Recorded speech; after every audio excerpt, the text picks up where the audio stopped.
Alright, so we're just here with Huxley. We're going to be introducing him to our place command. And he's not a very food motivated dog particularly, so we're going to try to use some food in this situation here to reward him for getting on the bed, but he may or may not take it. We do have the prong collar on him, so we're going to be introducing the place bed using the prong collar as our form of pressure.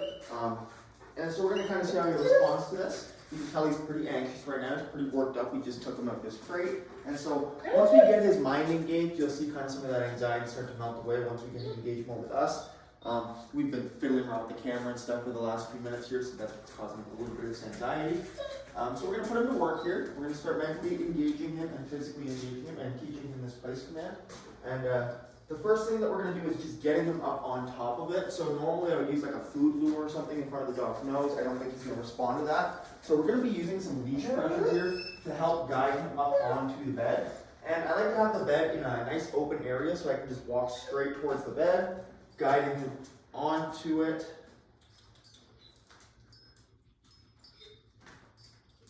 A little bit of guidance with the leash here. Okay, so he's going to do some spins around it. So we're going to work him through this. Good. Good boy. Good job. Nice work, buddy. Yeah, nice work. Okay, so a little bit of a fight there with the leash with the prong collar. So we're just applying as little pressure as we need.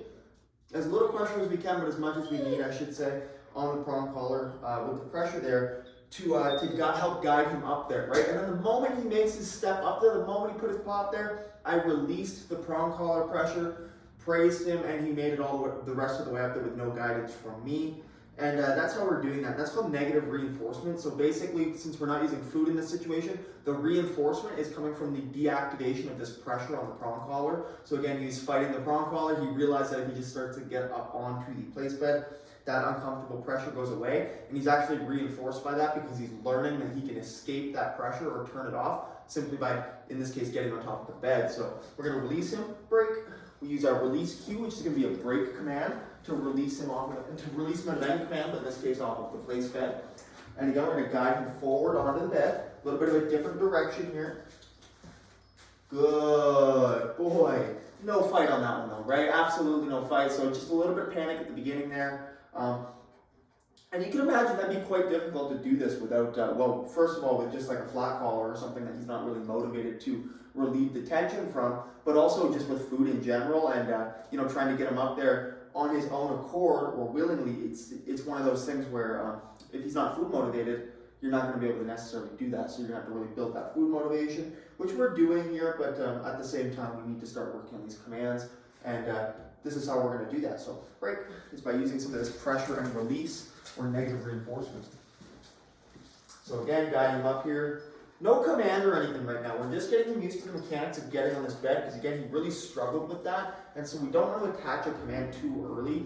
If I had said the command earlier on that first repetition, we would have said the command and then had about a minute of fighting before he finally actually got on there, and the command's kind of being wasted at that point.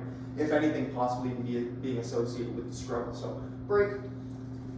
So just making sure that we're not introducing the command until the dog is very, very fluid with the movement, with the mechanics of the command that you're giving, the obedience command. And that goes for any kind of training, whether you're using food as your lure in this situation or pressure and release, the negative reinforcement for the prong collar.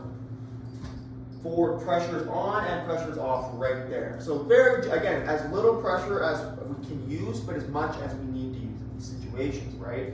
And constantly changing that pressure as you feel the dog responding to it. So in that first fight we had, there was quite a bit of pressure at first as he tried to resist, making sure he doesn't get the self-reinforcement from removing himself from the conversation by getting away like he's used to trying to do. He's a very flighty dog. He likes to exit conversations if he gets nervous or timid about them. So we are just making sure that he doesn't reinforce himself by doing that. And again, he had a bit of a fight there. And then the moment he started to give some leeway into that fight, the moment he started to give in to me, I'm releasing the pressure slowly. I'm releasing the pressure in accordance to that. And then once his paw actually finally got up there, the pressure's off entirely. We're praising him and encouraging him to do it again. Break. So now that he's really fluid with this movement, I think I'm pretty confident I can attach my command to this position here. So, Huxley, place. Good boy. And we're marking with good in in this case, good boy.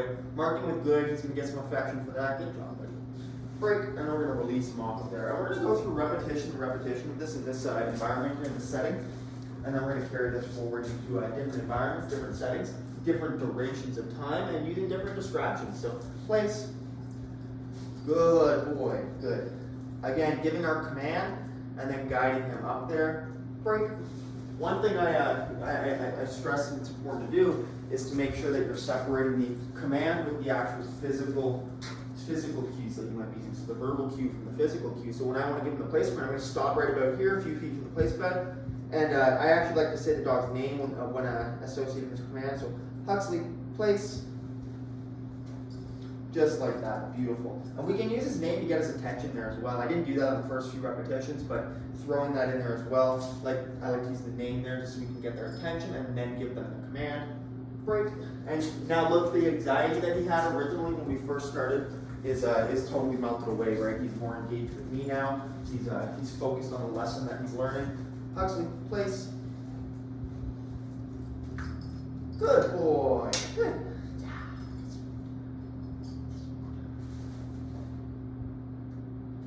Break. Still not accepting of food, and again, he's not a food-motivated dog. They're fruit-fed at home. I'm pretty sure that he is fully fruit-fed at home, and that's going to be something that changes when he goes back home to his owners.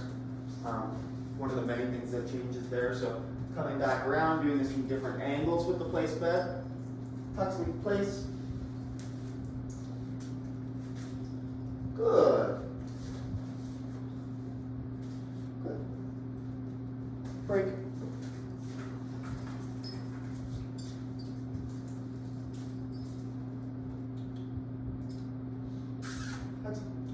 Huxley, place.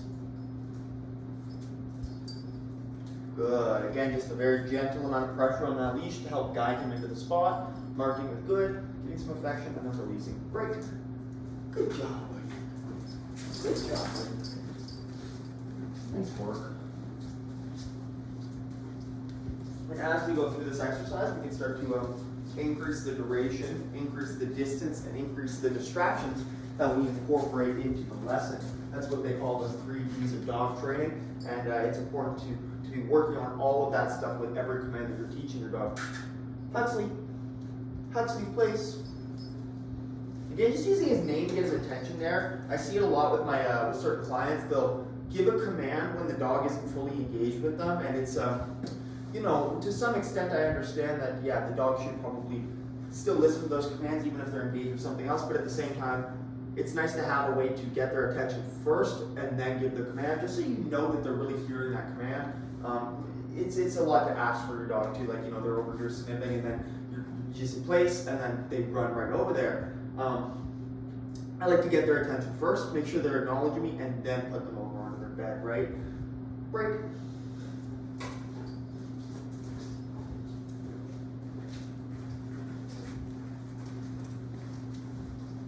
Really enunciating these commands as well, making sure that he understands exactly what we're saying. He's not missing the words. Huxley, place. Good boy. Good. So now what we're going to do is work on some distance. So we're going to step away from him. Good. Marking with good, giving some affection. Repeat it.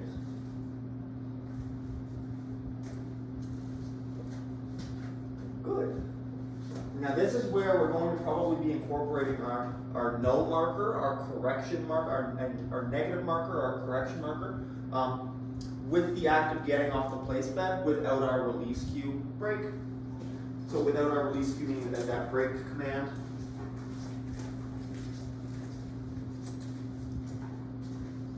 Huxley, place. Oh, Huxley, place. Good. Voice crack. Increasing that distance and duration as well. It's one of those things where I always tell people, some people will work on all of this stuff in different sections, the distance, the duration, and the distraction.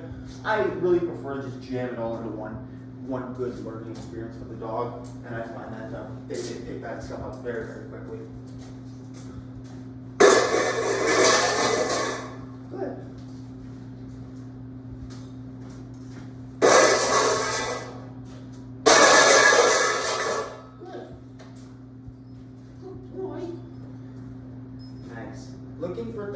dog is perhaps a little, nope.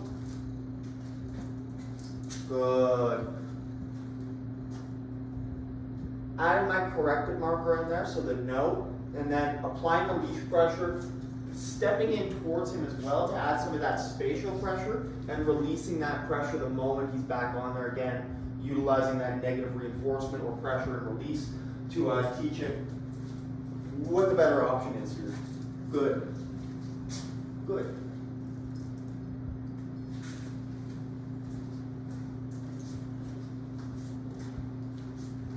Break. Good. And again, we're just using the prong collar on this right now. We will incorporate the electronic collar, the remote collar into this very, very quickly here. And that's really where we'll see the reliability of these commands come through. We're just taking it nice and slow, Huxley.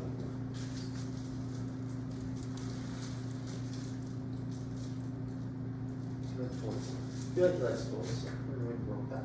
Huxley place. Good. Good. So again, just utilizing some of that leash pressure there to help him on. Good.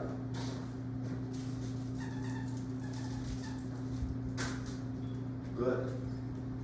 Nope. Again, marking with the no, applying that leash pressure, in this case a prong collar pop, and then stepping in towards him to utilize some of that spatial pressure to get him back on there. Good. Good. And again, that's just, we're using the prong collar correction there as more of as an actual pop or a correction, not so much the negative reinforcement there, since he has that aspect down. It's more of a punishment at this point. Good. Nope. So see, no, stepping in towards him, issuing the pop on the prong collar. Perfect. And again, with the utilization of the remote collar, this will become a lot more fluid and reliable with him. Good.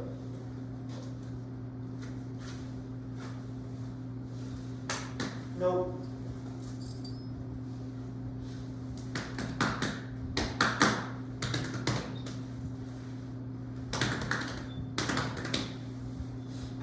That's a good boy. Good. Break. Yeah. Releasing him with our break cue. Nice. Nice work.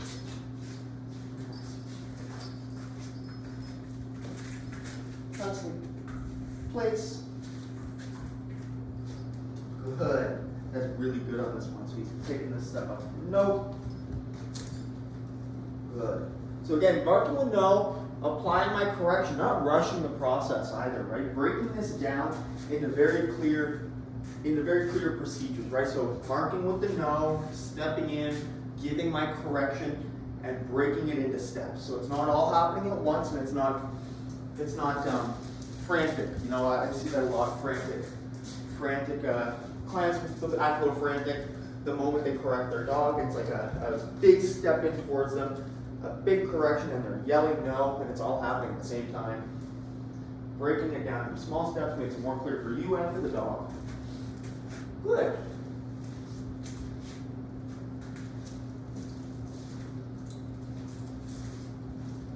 As the dog learns here what we're asking of it, which is to stay on the place bed, you'll start to see they actually relax into that bed a little bit. Good.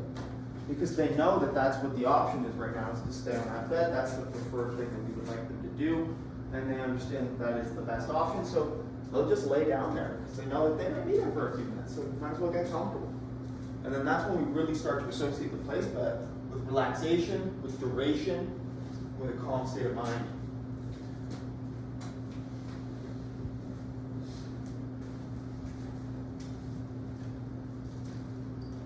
Good.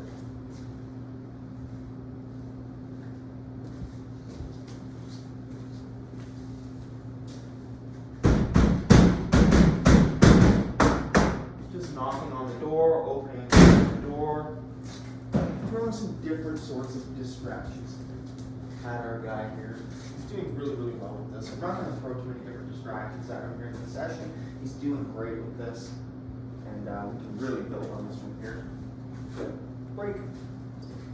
So in this session, we've taught the place command. We've really taught a good, strong association with the word no. We've taught him the break command, a much more clear break command. And he's learning again to engage with us to help relieve him some of that anxiety. And like I said, once you start working your dog in these kinds of ways, not just with individual training sessions like this, but through providing the structure, using these using these obedience commands to set rules and boundaries throughout your house in your day-to-day life with your dog, and again build structure and routine with them, these behavior issues, like the behavior issues that Huxley came here with, will quickly melt away without actually addressing those head on. Huxley Place. Good boy. Good. Good. Break and release. And then we're going to call that a good session. Good job, Huxley. Thanks for